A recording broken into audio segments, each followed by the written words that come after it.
March 15th, 1623. Dawn hadn't broken over Istanbul yet. The sky outside was still the kind of black that swallowed fire. Torches flickered in the courtyards, but their flames felt smothered, weak, as if even light was afraid of what was happening inside the palace. Topkapı Palace, carved from marble and centuries of power, stood silent from the outside. But inside, behind a pair of double doors made from Lebanese cedar and banded with Damascus-forged iron, someone was screaming. It wasn't the sound of pain from a wound.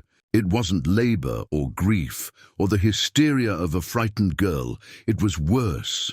It was a sound that made hardened palace guards, men who had stood through beheadings, watched enemies impaled and cleaned blood from marble floors, take 3 steps back without looking at each other. One of them, years later, would write in a private journal, "I have heard the screams of men torn apart by cannon fire. But that night I heard something worse. It was the sound of a soul trying to tear itself out of a living body. Behind that, 15-year-old Fatma Sultan, daughter of the most powerful man in the world, was being prepared for her wedding. Not dressed, not celebrated, not smiled at by doting maids, prepared, conditioned, erased. 3 months ago, she had been a girl with ink on her hands. She wrote essays on astronomy, asked questions that startled court scholars, and sketched planetary maps in the corners of her diaries. She debated her tutors in Persian, wrote verses in Arabic. She'd once looked up at the stars and wondered if time moved in spirals. Now she was a vessel, royal currency. This wasn't a love story. This was not about a wedding night. It was about a machine, an empire of marble and silence that turned daughters into diplomatic weapons. And the method, psychological warfare so precise, so cold, it made modern torture manuals look clumsy. Fatma Sultan wasn't just anyone.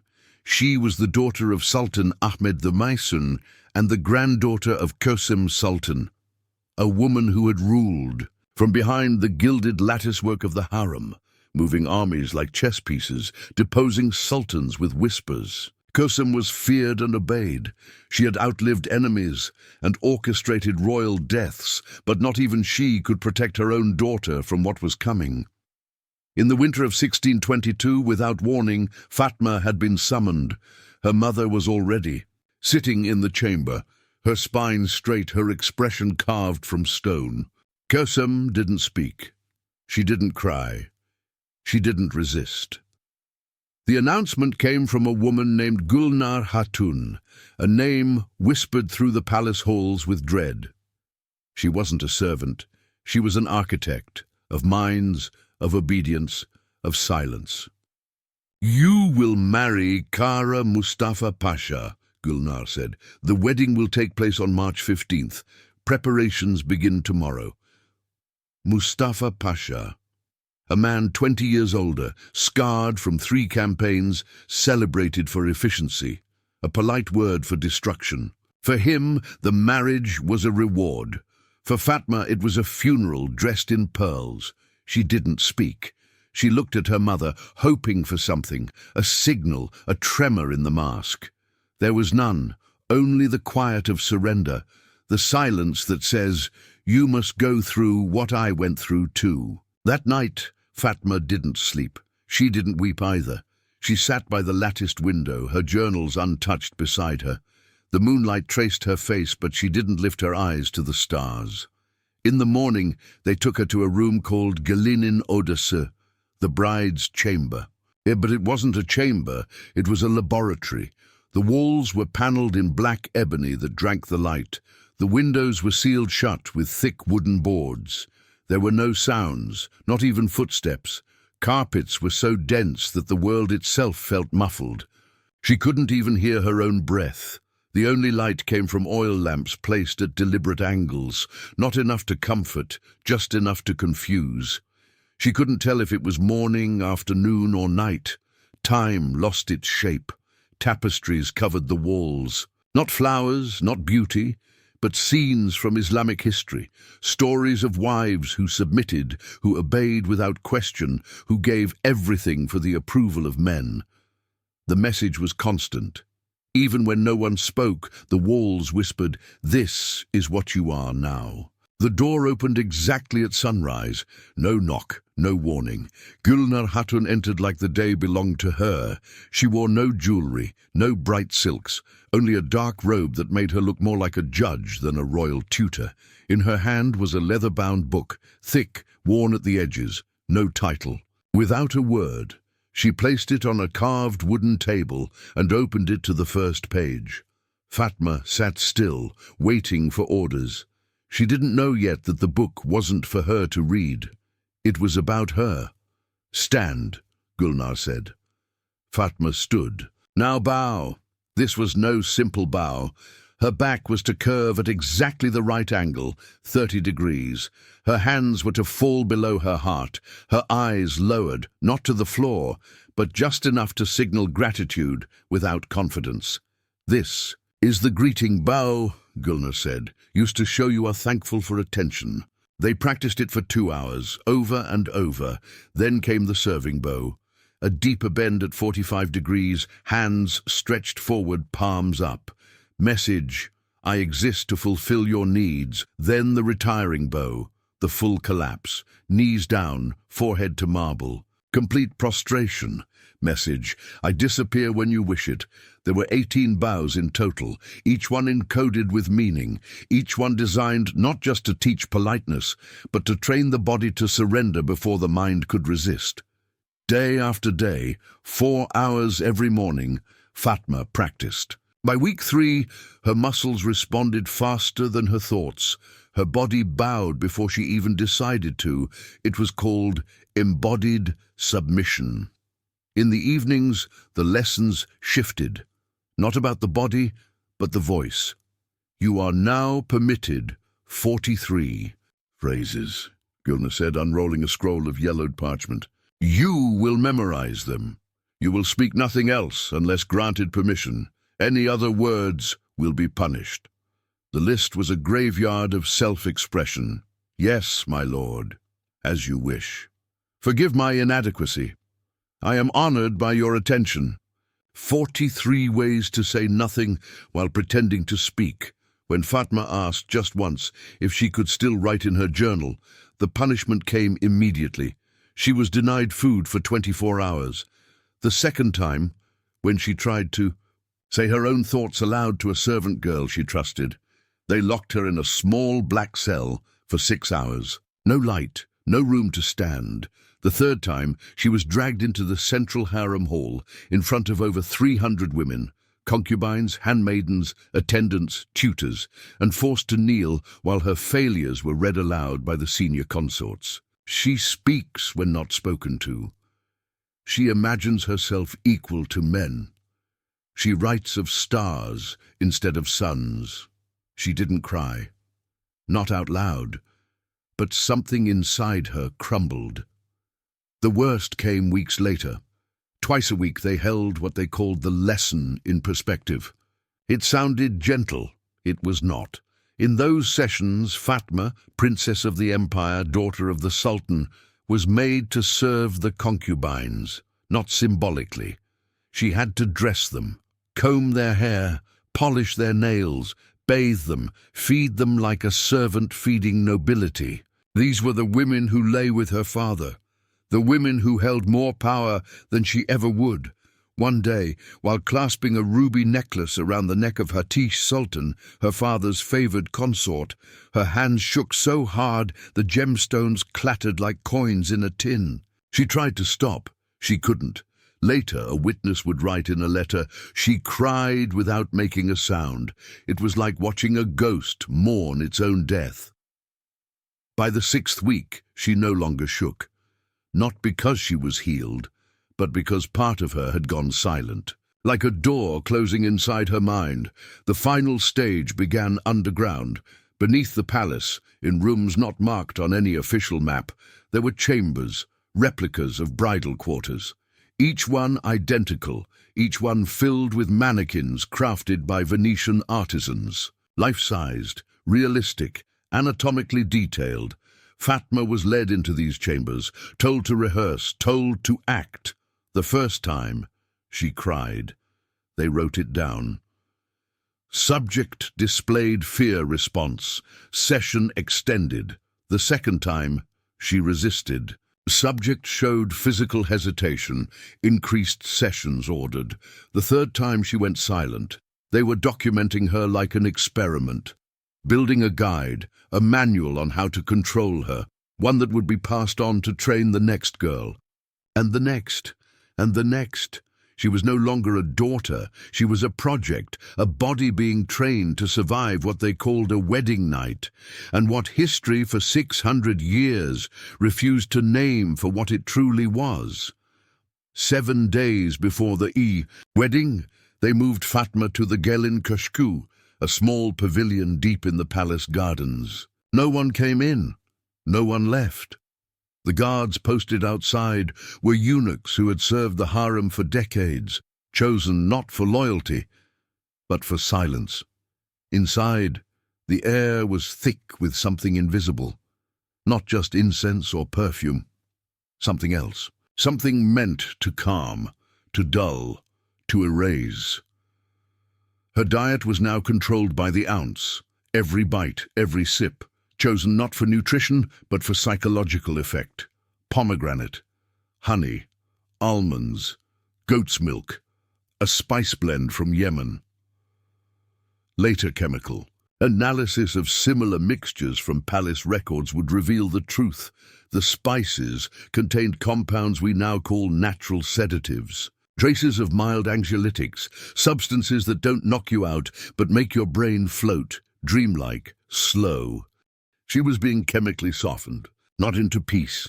Into compliance, Fatma bathed twice a day, not in water alone. The baths were prepared with valerian root, orange blossom, poppy extract, mixtures designed to loosen the grip of reality, to dissolve memory, to blur thought. And then came the mirrors, Venetian glass polished to a shine that could catch even candlelight in sharp reflections. The walls were covered with them.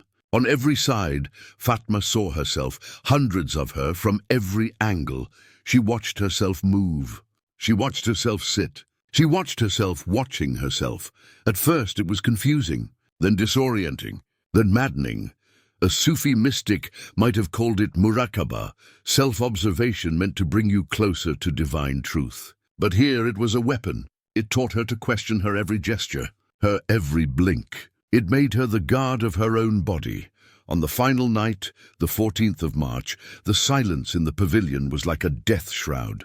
No footsteps, no whispers, only the quiet sound of water dripping from a copper pipe into a marble bowl. At twilight, a handmaiden entered with a cup of tea. Special tea.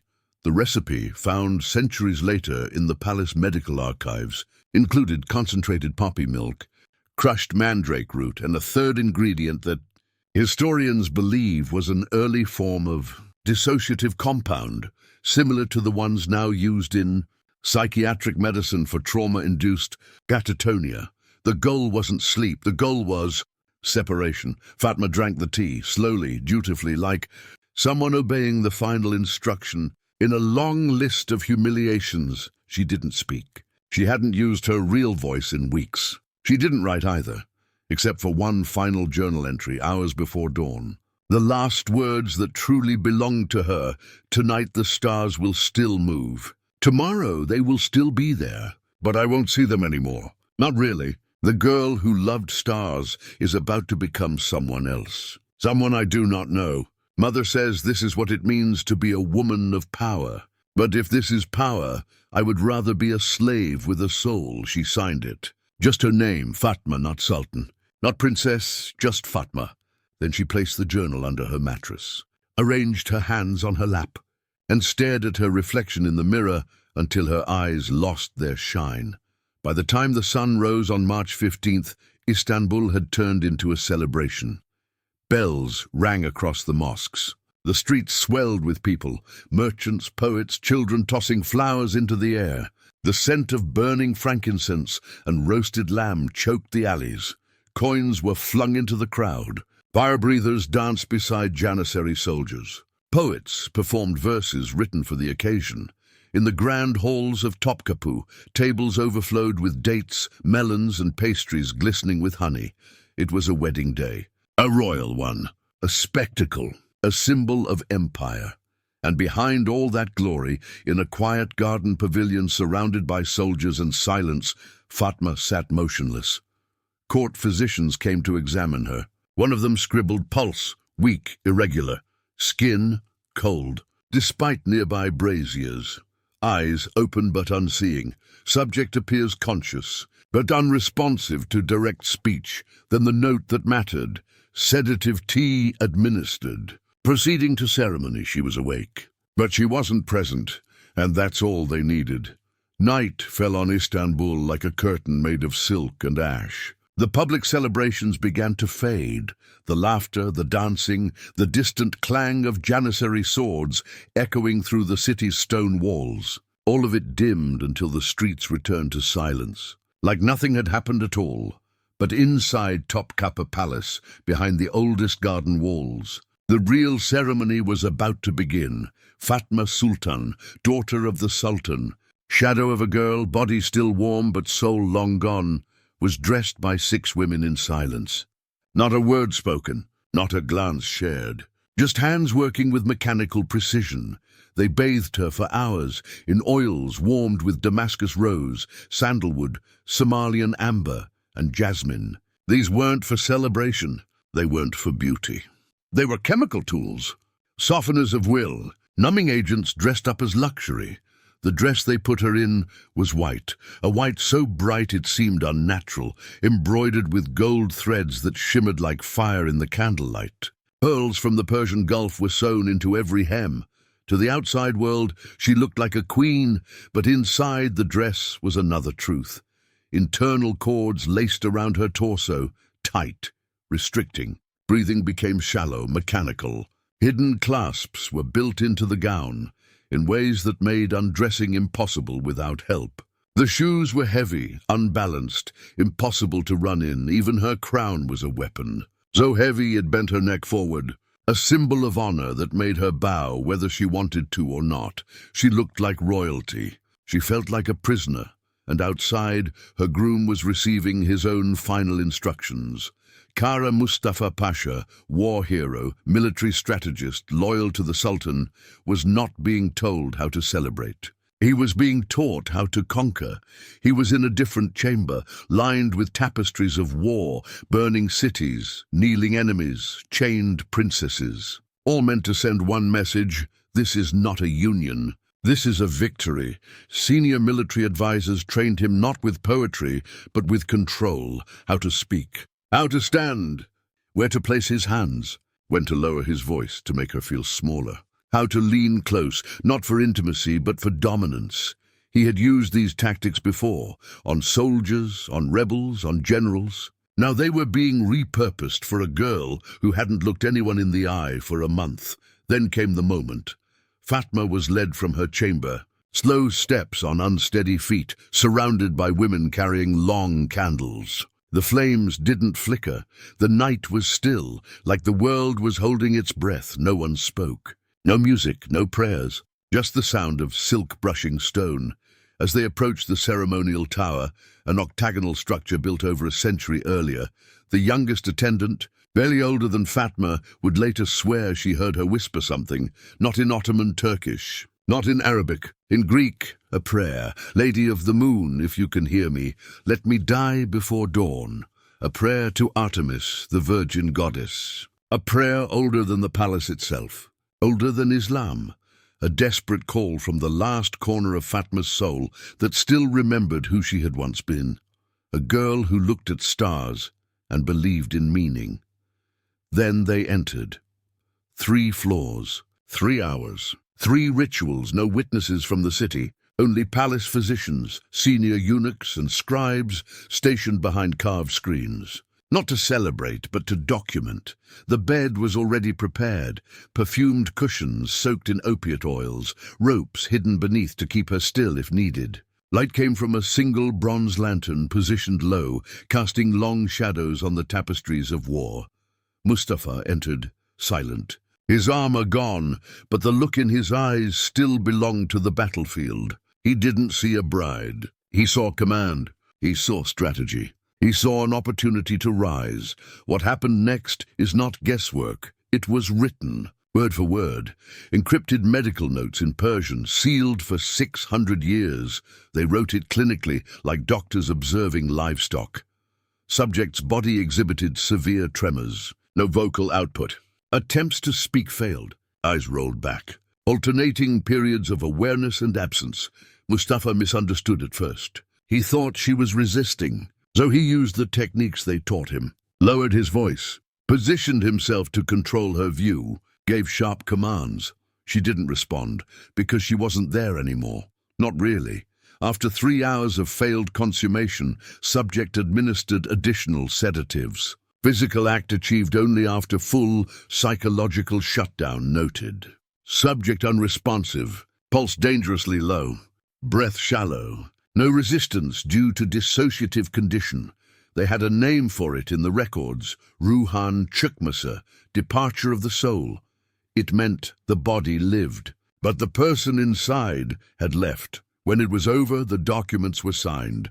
Witnesses confirmed the marriage had been consummated. The process had succeeded. The machine had done its job. The doors opened, the empire exhaled, and the girl who once dreamed of stars. She stayed behind in that dark room. Not her body, just her, gone.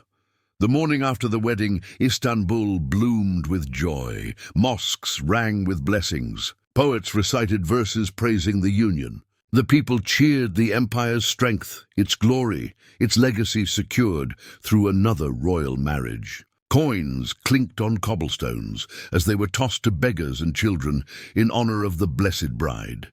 But inside Topkapı, in a quiet corner of the palace where the incense couldn't reach and the music didn't echo, Fatma Sultan sat in silence. She didn't speak. She didn't move. She didn't respond. The court physicians returned that morning, pens already inked, ready to document her condition. What they saw disturbed even them, not because something had gone wrong, but because, from their cold clinical perspective, everything had gone too perfectly. Their notes read like a crime report disguised as medical protocol. Subject, non-verbal. Selective mutism observed. Will respond only to direct command, using one of the approved 43 phrases, even when they tried coaxing her with soft questions. With offerings of her favorite pomegranate candies, there was no recognition, not even a flicker. She responded only when directly ordered by her husband or Gulnar Hatun, and even then the words came out in a whisper, barely louder than breath. Yes, my lord. As you wish. Thank you for your mercy. Those phrases, carefully chosen, brutally rehearsed, had become her only language. She had stopped eating. Servants had to feed her like an infant, cut the food, lift it to her lips, massage her throat gently so she would swallow. It took hours to finish a single plate. Then came the crying, not the loud, sobbing kind that shakes the chest. No!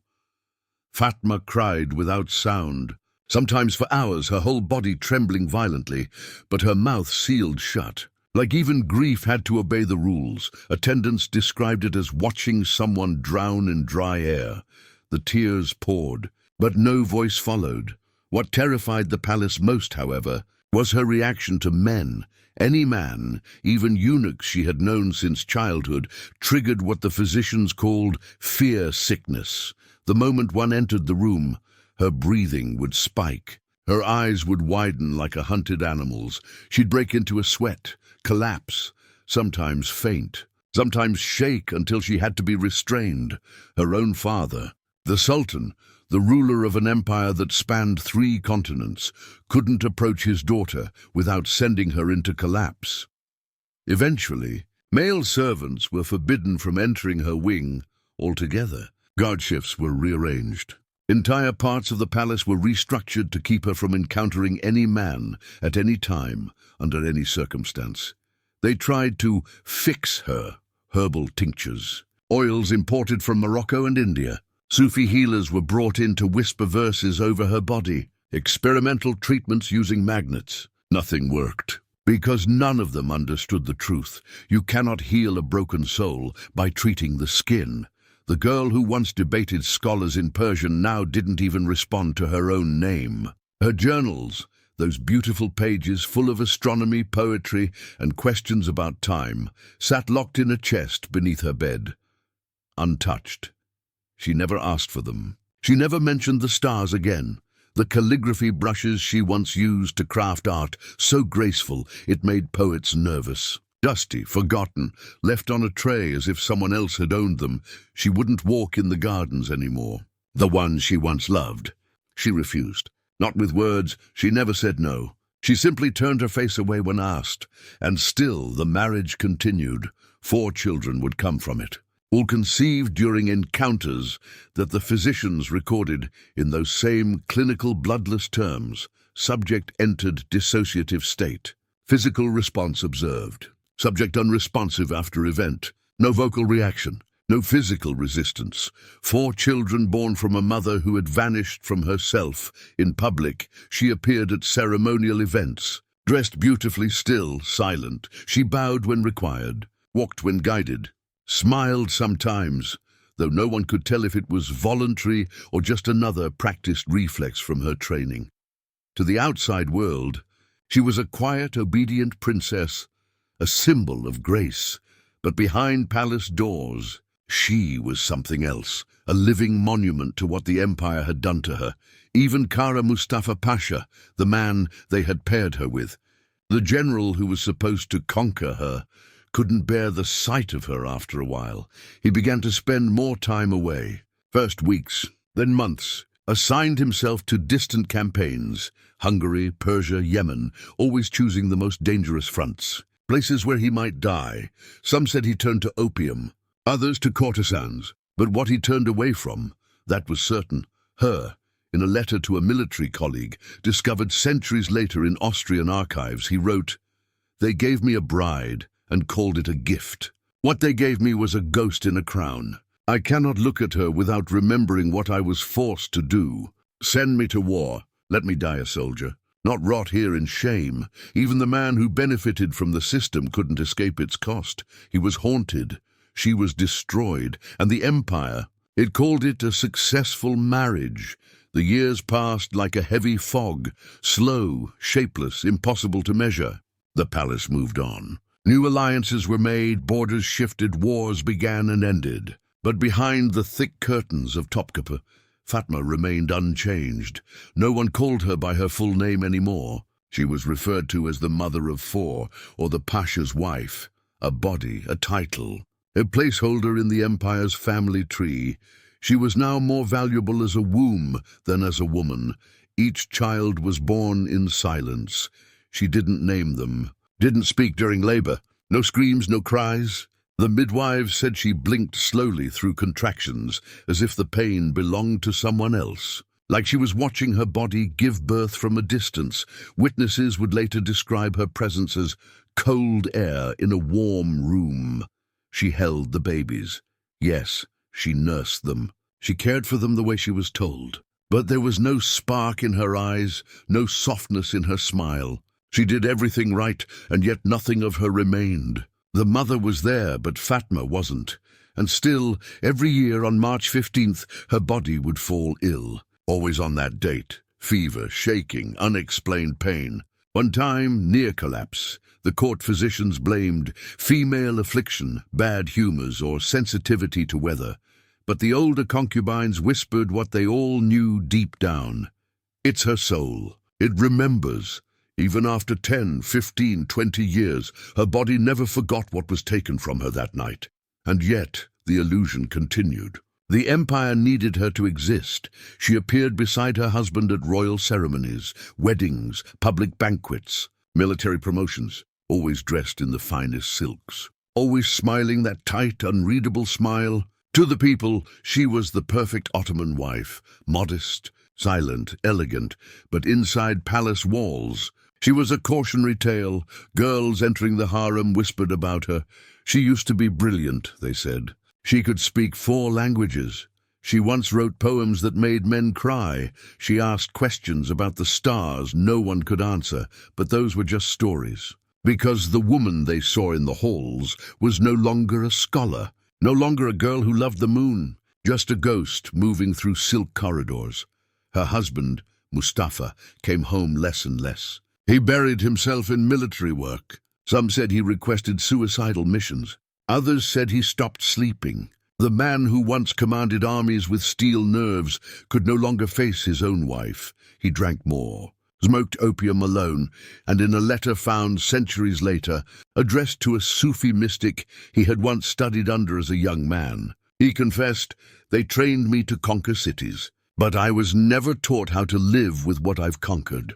I see her face in my dreams, not screaming, not angry, just empty.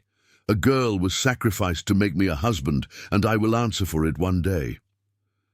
But the empire didn't care for guilt. Guilt had no place in dynastic planning. The machine continued.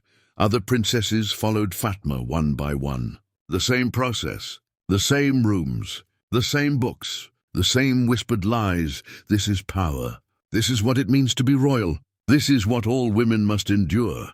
At least 37 princesses would be processed this way over the next 200 years. Each one reduced, reshaped, silenced, and when they broke, when their minds slipped into fog or fear or madness, the records simply changed their titles. From sultan's daughter, to pious wife, to mother of heirs, to obedient lady of the court, none of them were remembered as thinkers or artists or souls.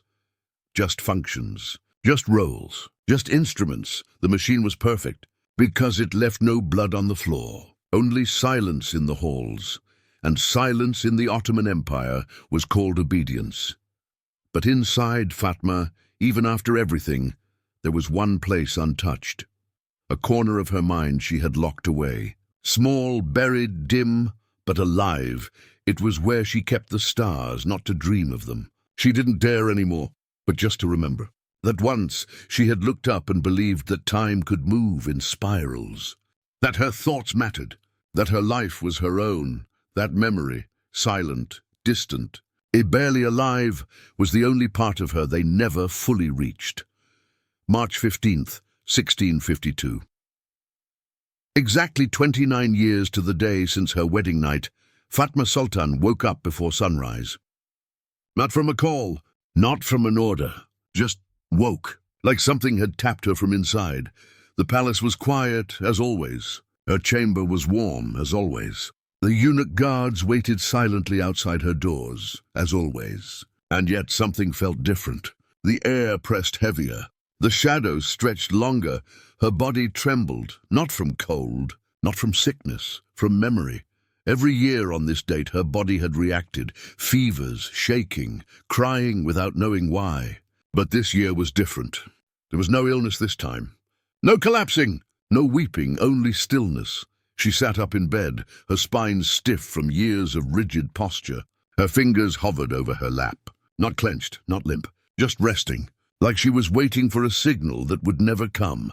Outside, Istanbul was waking up. Another day of empire, another morning of prayers, trade, and glory.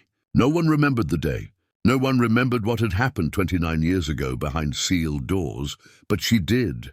No, not with her mind. Her mind had long since stopped trusting itself. But with her bones, with her blood, with the parts of her that had survived in silence, that day, the beginning of the end, lived inside her like a silent witness. She didn't speak. She hadn't spoken voluntarily in years. Her children, now grown, knew her as soft, distant, and unreachable. They loved her, they said, but not as a person, as a statue, a symbol. They didn't know her laughter, or her mind, or her fire. They had never met Fatma. Only the version of her that was engineered, stitched together by fear, protocol, sedatives, humiliation. But the girl who had once written about stars had not been completely erased, just buried. That morning, something inside her decided. She stood up slowly. Her knees cracked. Her ankles wobbled, and then she walked to the chest beneath her bed, the one no servant touched, the one no eunuch questioned. Inside it, wrapped in an old scarf, were her journals, dozens of them, faded leather, dusty spines, some brittle from age, others marked by dried tears. The ink inside had faded, but not disappeared. She opened the first one, a sketch of the moon, a calculation of Jupiter's path. A question scribbled in the margin: if time loops, does pain return?